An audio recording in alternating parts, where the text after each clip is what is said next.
کوفہ کی رہنے والی ایک عورت روایت کرتی ہے، میں ایک میری ماما بہنا بالخصوص توڑے حصے دا جملہ وے انشاءاللہ اس قوم دی ہر دین میرے مولا شرم و حیا دی دولت نال نوازن، دی دشمن دی بھی ہوے تے انشاءاللہ میرے مولا او دے نصیب نیک کرن، جدے نال نال دھی لگے انشاءاللہ او دنیا دے کدی غم وچ روے نہیں، دھیاں رومن تا علی بادشاہ دیاں دھیاں رومن انشاءاللہ۔ جملہ سنیا ہے، میں ممبر پہ چھوڑے نا۔ کوفہ کی رہنے والی عورت روایت کرتی ہے، میں ایک بیوہ خاتون تھی، میرے گھر میری جوان بیٹی تھی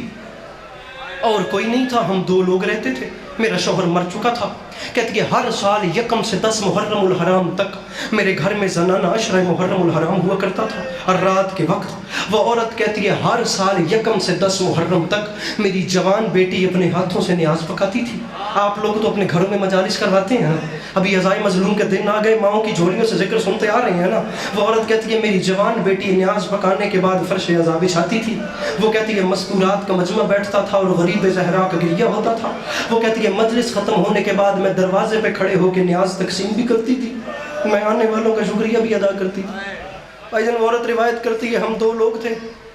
اور ایسے نظام چل رہا تھا۔ وہ عورت کہتی ہے 1 سال ذی الحج کے چاند میں میری جوان بیٹی کی شادی ہو گئی، میری بیٹی اپنے گھر کی ہو گئی، اب میں گھر میں اکیلی تھی اور محرم سر پہ تھا۔ کہتی ہے ذی الحج کی آخری تاریخ تھی، میں اپنے گھر کی چھت پہ گئی، میں نے آسمان کی طرف دیکھ کر رو کر کہا کتنا اچھا ہو اگر اس بار محرم کا چاند نہ آئے۔ پہلے میری بیٹی انتظامات کرتی تھی، اب کون لنگر نیاز پکائے گا، کون فرض ادا بجھائے گا اور کون تقسیم کرے گا۔ وہ عورت کہتی ہے رو بھی رہی تھی، میں اپنے آپ سے باتیں بھی کر رہی تھی، اچانک میں نے دیکھا آسمان پہ محرم الحرام کا چاند نمودار ہوا۔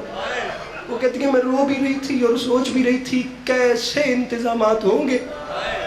اور کیسے مستورات کو بٹھایا جائے گا۔ میں نہیں مان سکتا اس اتنے بڑے مجمع اس بندے نے شیعہ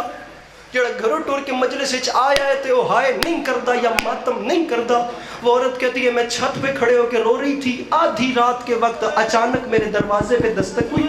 کہتی ہے میں سوچ رہی تھی آدھی رات کو کون آ گیا، دیکھنا مجھے مولا کا واسطہ۔ کہتی ہے میں سیڑھیاں اترتی سوچ بھی رہی تھی کون آ گیا آدھی رات کو۔ وہ عورت کہتی ہے مجھے موت آ جاتی، میں دروازہ کھول کے منظر نہ دیکھتی، میں سوچ رہی تھی کون آ گیا، یا اچانک میں نے عجیب منظر دیکھا، دروازہ کھلا تو سامنے ایک ضعیفہ تھی جس کا ایک ہاتھ پہلو پہ تھا، اس کے ساتھ ایک بی بی تھی، دوسرے جانب ایک 4 سال کی بچی تھی۔ میں نے ہاتھ جسے ماتم نہیں آتا وہ سر نیچے کر لے۔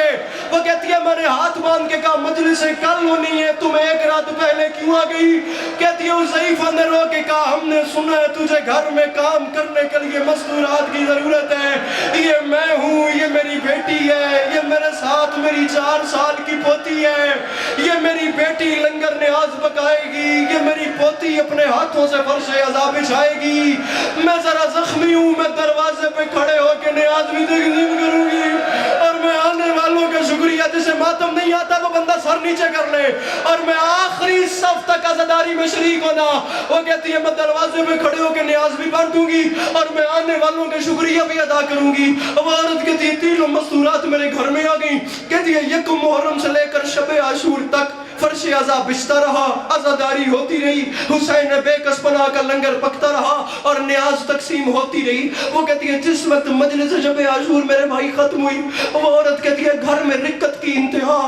گھر میں گریے کے حوالے سے قیامت۔ جب مستورات کا مجمع اپنے گھروں کو لوٹا تو میں چلتی چلتی اسی ضعیفہ کے پاس گئی، میں نے ہاتھ باندھ کے کہا تمہارا احسان اتنا بڑا ہے جو میں زندگی بھر نہیں اتار سکتی، اگر مجھ میں ایک نیکی کرتی ہو تو اتنی کرو، مجھ سے مانگو 9 دن کام کرنے کی اجرت کیا لوگی،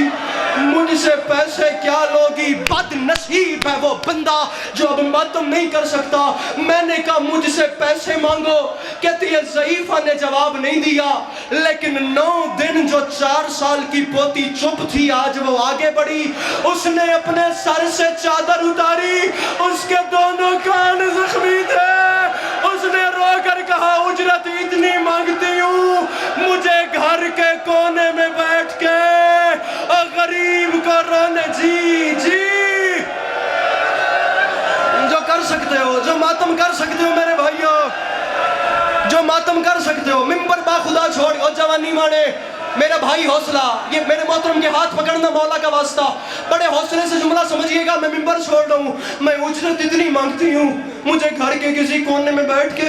غریب کو رونے کی ممبر چھوڑ لوں, غریب کو رونے کی اجازت دے دو. میں حسین نے بے عکس بنا کو کھول کے رو نہیں سکی. وہ عورت کہتی ہے 4 سال کی پوتی نے فکرے گئے, میرے گھر میں پھر قیامت آ گئی, مجھے ہوش ہی نہیں رہا. کہتی ہے کچھ لمحات کے بعد جب میرے ہوش مقام پہ آئے, میں نے عجیب منظر دیکھا. وہ تینوں بیویاں اٹھی, انہوں نے برقعے لیے, وہ میرے گھر کے دروازے کی جانب جا رہی تھیں. کہتی ہے میں دوڑتی دوڑتی ان کے سامنے آ گئی. اب تمہیں مولا کا واسطہ مجھے دیکھنا, کوئی ہاتھ ایسا نہ ہو جو اب ماتم نہ کرے. ممبر میں اس جملے پہ چھوڑ لوں اور قیامت آمیز فکرہ پڑھ رہا ہوں. کہتی ہے میں نے ضعیفہ کے سامنے, میں نے ہاتھ, اللہ کرے وہ ہاتھ شیعہ کا نہ ہو جو اب ماتم نہ کرے, میں نے ہاتھ باندھ کے کہا ضعیفہ 9 دن کام کیا ہے, آدھی رات کو کہاں جاتی ہو, فجر ہونے والی ہے, صبح 10 محرم ہے, شہادت کی مجلس ہے, اصل رش ہونا ہے, اصل انتظامات ہونے ہیں, آدھی رات کو چھوڑ کے کہاں میری بیوی میری مدد کرے آئے, کہاں جاتی ہو؟ کہتی ہے کوفہ کی زمین میں زلزلہ آیا. اس ضعیفہ نے رو کے کہا مومنہ میں تجھے چھوڑ کے کبھی نہ جاتی,